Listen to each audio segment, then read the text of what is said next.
Ok, bonjour à tous. Donc, on est en théorie dans la dernière partie des slides sur les modèles GLM, donc ce que j'avais appelé la version numéro 19, donc série capsule numéro 19. Bon, il y a déjà un numéro 20, donc on va manifestement en sortir. Puis, encore une fois, si vous avez d'autres questions, n'hésitez pas et je compléterai par des petites capsules sur certains points spécifiques. Donc, je voulais parler un petit peu de résultats non asymptotiques. Donc, dans la série 18, on parlait un petit peu de tests. Et en fait, ce que je disais, c'est que l'essentiel reposait sur le fait que bêta chapeau qui est estimé, je l'estime par maximum de vraisemblance. Le maximum de vraisemblance, on sait comment il se comporte asymptotiquement. On sait qu'on a de la normalité asymptotique et tout va bien, on peut récupérer des intervalles de confiance.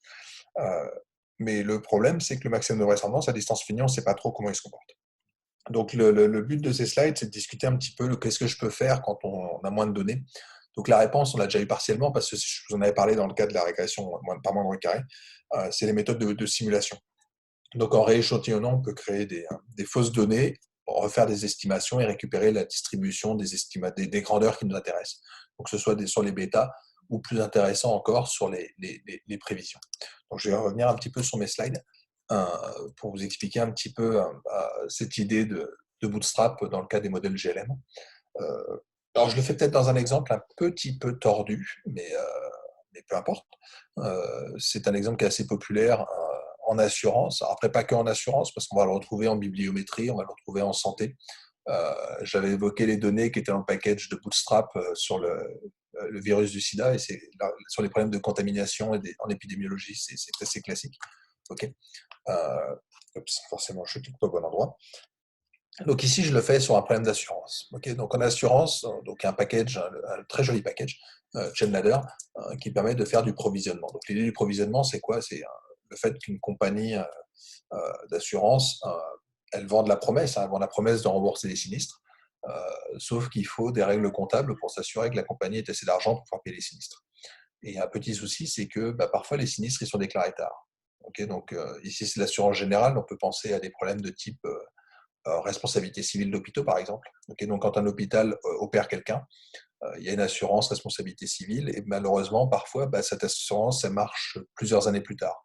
C'est qu'éventuellement, une personne qui a été opérée et qui a eu une maladie suite à cette opération, peut-être qu'on s'en apercevra 3 ans après. Mais ce qu'il faut, c'est s'assurer que 3 ans après, la compagnie d'assurance ait l'argent pour pouvoir indemniser cette personne-là. Donc, c'est le principe des règles comptables sur les problèmes de provisionnement. Okay. Et les données vont se présenter sous la forme suivante. Donc, ça, c'est un tableau de paiement. Okay. Et donc, on a deux lectures dans ce tableau. Encore une fois, on a déjà évoqué plusieurs fois ce genre de données. Hein, et je pourrais renvoyer la série de slides de mémoire numéro 21, où je parle de démographie, okay, où je disais qu'on avait des âges et auxquels on observait des décès de personnes et des années, c'est en fait un peu la même chose. C'est de dire, il y a des personnes. Alors, je renvoie aussi au diagramme de Lexis qu'on utilise en démographie, de dire, il y a des personnes qui naissent puis qui grandissent. Là, c'est pareil, il y a des accidents qui surviennent. Donc, par exemple, l'année numéro 7, donc on va dire en 2017, il y a des sinistres qui surviennent et qui vont évoluer. Okay. Donc, je les observe en 2017, 2018, 2019, 2020, puis après, j'ai plus rien. Voilà. Sauf que ça va continuer à vivre, et c'est en fait ce qu'on observe historiquement, c'est de dire en 2011, j'ai observé des sinistres, et ce qu'on voit, c'est j'ai continué à payer pendant plus de 10 ans. Voilà. Et donc la difficulté, c'est de se dire, ok, les sinistres qui sont survenus en 2011, on voit qu'on avait payé un petit nombre au début. Ce qu'on voit, c'est qu'au final, ça nous a coûté quand même 10 fois plus cher que ce qu'on avait payé la première année. Là, c'est ce qu'on appelle les développements assez longs. Okay. Et ça peut être utilisé, encore une fois, en épidémiologie, en bibliométrie. En bibliométrie, c'est les notions de citation. Quelqu'un écrit un article et on compte le nombre de citations. Donc, les citations, elles arrivent plus tard. Donc, pour deviner si quelqu'un écrit des articles un peu populaires, au début de carrière, c'est difficile de savoir. Donc, on va essayer de projeter en disant qu'il va obtenir les citations qui auront la même cadence que ce qu'on observe par ailleurs. Okay. Donc, ça, je peux utiliser en fait des GLM pour faire ça. D'accord. Et mon point est de dire, dans cette base ici, on a relativement peu d'observations. D'accord. Donc, si jamais je regarde un petit peu plus en détail, dans mes données, dans cette base, les données dont je dispose, c'est les observations qui sont ici. Okay. Et sauf erreur, ça doit faire quelque chose comme 55 observations. Okay. Donc, j'ai que 55 observations. 55, je n'ai pas envie de dire que c'est de l'asymptotique. D'accord? C'est quand même relativement petit. Donc, comment est-ce que je vais faire alors, pour estimer un modèle, c'est facile. On a une méthode qui marche bien. On l'a déjà dit, c'est des valeurs qui sont là. Je pourrais très bien me dire, encore une fois, penser à de la bibliométrie des citations, penser à un modèle de poisson. Okay, donc, ce que je vais me dire, c'est que la valeur qui se trouve ici, donc qui va se trouver sur ma ligne I et sur ma colonne J. Okay, donc, le NIJ qui se trouve là, ben, j'ai envie de me dire, par exemple, qu'il suit notre poisson de paramètre AIBJ. Okay, puis je renvoie aussi à la méthode des marges, parce que c'est un petit peu ce qui est utilisé dans la méthode des marges, qui consiste à dire que j'ai un modèle multiplicatif avec deux facteurs, okay, ce qui revient à supposer en fait que derrière j'ai un modèle exponentiel alpha i plus bêta j. Okay. Donc c'est bien un modèle poissonien avec un lien log. Donc en fait c'est des modèles assez simples qu'on connaît, qu'on va pouvoir utiliser. Okay. La seule chose c'est que je voudrais pas juste prévoir ce qui se cache en dessous. Donc le but de tout ce que je fais, c'est d'essayer de deviner ce qui se cache là. Okay, d'essayer de deviner combien est-ce que je vais payer par le futur. Alors, ici, je suis sur des niveaux qui sont cumulés. Hein, donc, ici, je cumule les paiements avec le temps. Okay, donc, ce qui m'intéresse, c'est juste où est-ce que j'arrive à la fin. Donc, dans cette méthode-là, c'est tout ce que je vais avoir ici. En fait, ce qu'on va utiliser, ce n'est pas de travailler sur les n, mais ça va être de travailler sur les incréments. Essentiellement, la raison principale est que j'ai besoin d'avoir des données indépendantes. Okay. Et le problème, c'est que quand je cumule, la donnée qui se trouve là, elle est très corrélée à celle-là parce que c'est jamais que celle-là plus quelque chose. Et puis celle-là, elle était aussi très dépendante de celle-là. Donc en fait, si jamais j'ai une valeur qui est complètement délirante sur cette valeur-là, toutes les valeurs qui suivent, elles vont être délirantes. Donc je ne peux pas supposer que mes données sont indépendantes. Alors que mes incréments, peut-être qu'ils le sont. Okay, donc l'idée, c'est plutôt de travailler sur les incréments. Donc c'est ce qui est fait ici. Donc j'ai une fonction qui est de cumul vers les incréments. Okay, et donc j'obtiens cette base-là. Donc ici, j'ai techniquement des YIJ. Donc là, par contre, je peux supposer qu'ils sont indépendants. Okay, et je vais avoir une loi de Poisson de paramètres AI multiplié par BJ. Donc là-dessus, je vais pouvoir estimer un modèle. Donc c'est facile, il suffit de mettre cette base sous forme d'une base de données. Donc je vais récupérer mes Y. Je vais mettre mon facteur ligne, je vais mettre mon facteur colonne, et je fais tout simplement une régression de Poisson sur cette base de données. Okay, donc ça, c'est assez facile à faire, et cette méthode, a priori, elle a du sens. Enfin, on peut la justifier par plein de méthodes. Donc, première étape, je constitue ma base de données. Donc ma base, c'est un data frame. Je prends mon vecteur, je prends mon tableau de données Y et je le mets en vecteur. J'ai mon facteur ligne, c'est tout simplement un indice. Okay, alors, j'utilise là le recyclage implicite de R qui consiste à dire que ce vecteur-là qui contenait 100 valeurs, alors techniquement il contient 100 valeurs, mais 45% sont des NA. Okay, donc j'avais 55 valeurs qui étaient des valeurs chiffrées, plus 45 NA. Okay. Et les NA, ça ne me gêne pas, encore une fois, parce que l'intérêt, alors là, on rentre dans des trucs un tout petit peu techniques de R, mais quand je vais faire une fonction GLM sur une base dans laquelle j'ai des NA, tous les NA vont disparaître. Donc, il va me supprimer les lignes pour lesquelles je n'avais pas d'observation. Donc, ça, c'est parfait.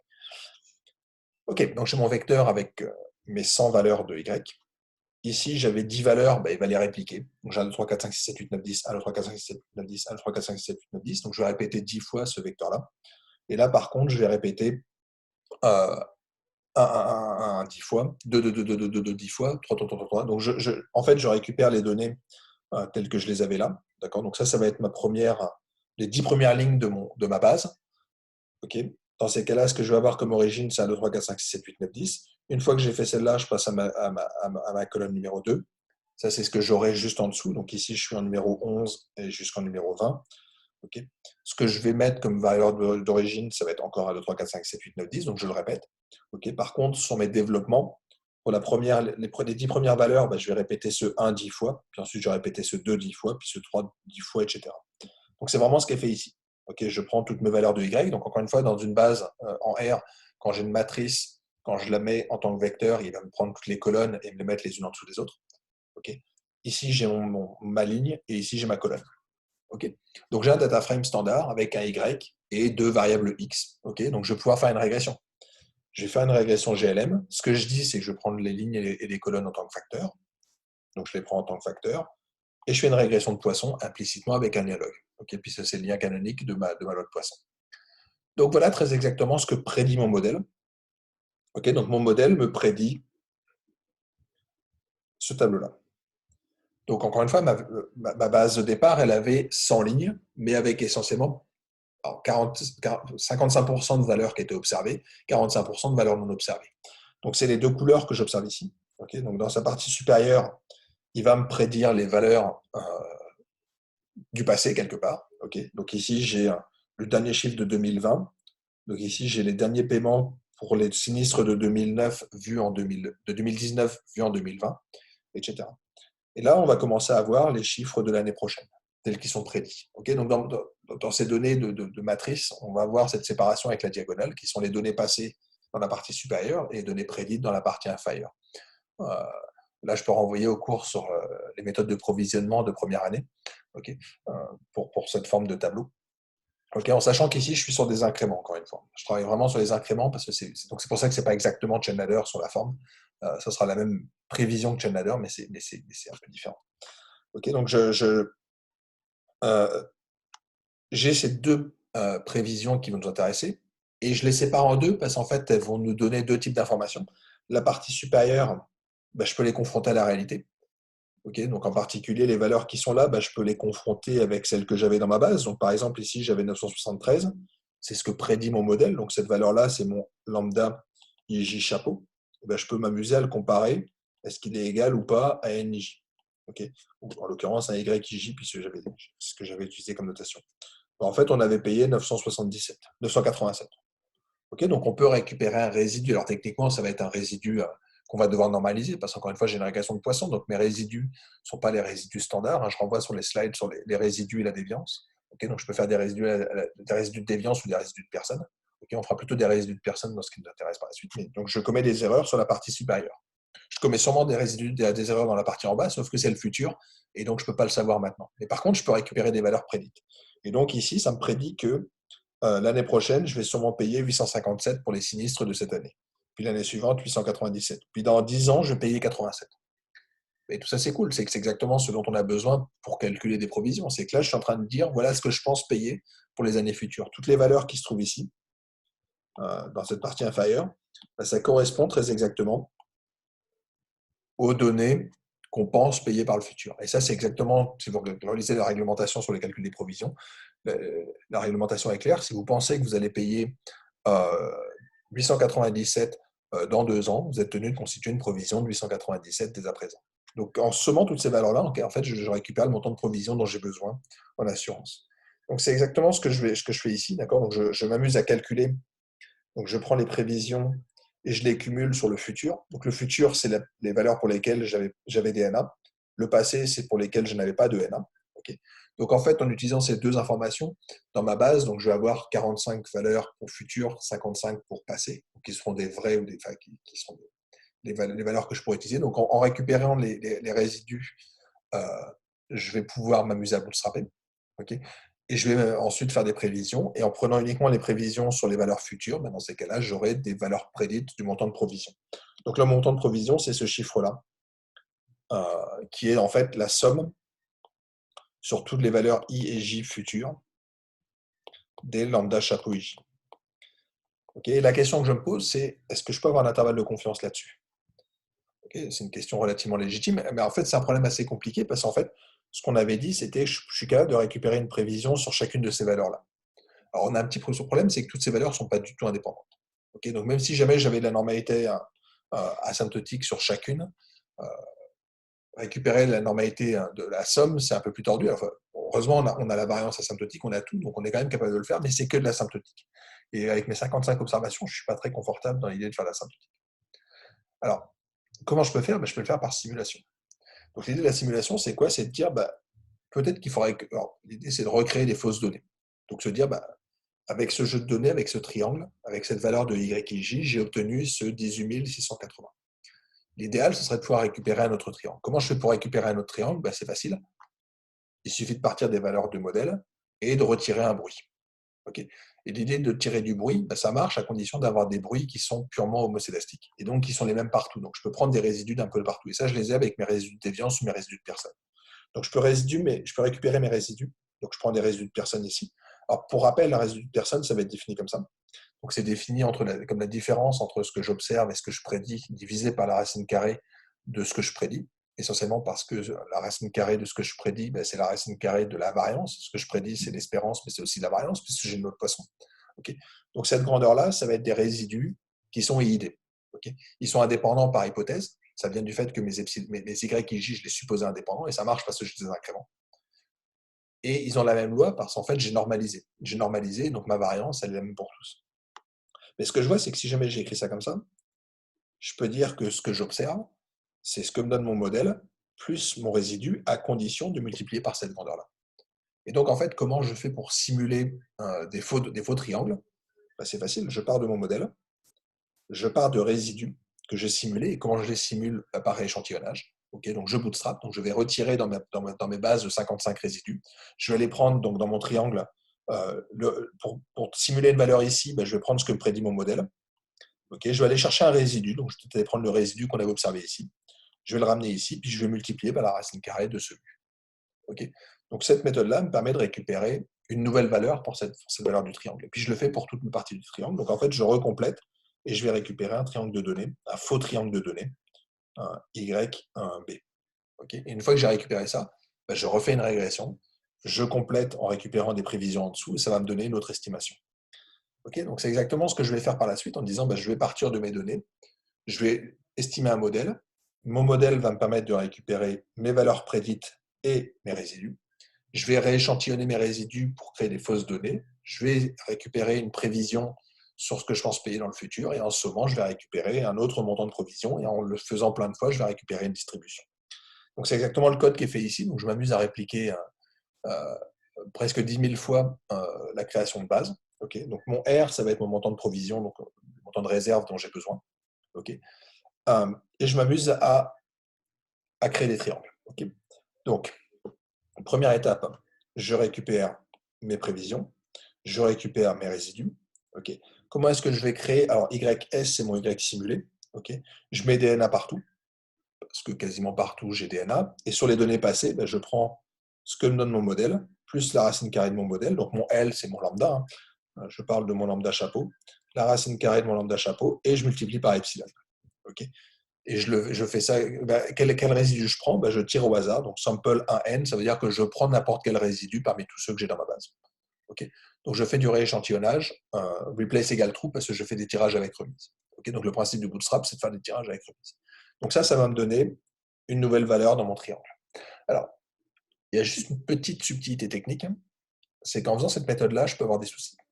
C'est que cette méthode-là, elle est mignonne, qui consiste à dire que Y, c'est un mu chapeau plus racine carrée de mu chapeau multiplié par epsilon, et à tirer ces epsilon. Le souci, c'est que si jamais j'ai un epsilon qui est un peu grand, okay, en particulier si mon epsilon est plus grand que la racine carrée, si mon résidu est en valeur absolue plus grande que la racine carrée de mu chapeau, okay, dans ces cas-là, si mon résidu est négatif, ben en fait, je peux obtenir une valeur qui est négative. Et ça, c'est un petit peu gênant parce qu'en fait, cette méthode-là, elle ne marche. Encore une fois, je fais une régression de Poisson. Donc la régression de Poisson, elle a de sens que si j'ai des valeurs, alors pas forcément entières, mais il faut quand même qu'elles soient positives.